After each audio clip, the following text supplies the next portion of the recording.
প্রিয় পৌরবাসী, আসসালামু আলাইকুম। রোজ বুধবার তালতলি বাজারের পূর্ব পাশে শামসুল আলম সওদাগরের দোকানে টিসিবি পণ্য বিক্রি করা হইবে।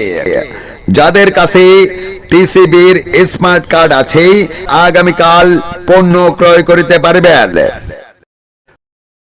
প্রিয় পৌরবাসী, আসসালামু আলাইকুম। রোজ বুধবার তালতলি বাজারের পূর্ব পাশে শামসুল আলম সওদাগরের দোকানে টিসিবি পণ্য বিক্রি করা হইবে। যাদের কাছে টিসিবির স্মার্ট কার্ড আছে, আগামীকাল পণ্য ক্রয় করিতে পারবেন। প্রিয় পৌরবাসী, আসসালামু আলাইকুম। রোজ বুধবার তালতলি বাজারের পূর্ব পাশে শামসুল আলম সওদাগরের দোকানে টিসিবি পণ্য বিক্রি করা হইবে। যাদের কাছে টিসিবির স্মার্ট কার্ড আছে, আগামীকাল পণ্য ক্রয় করিতে পারবেন।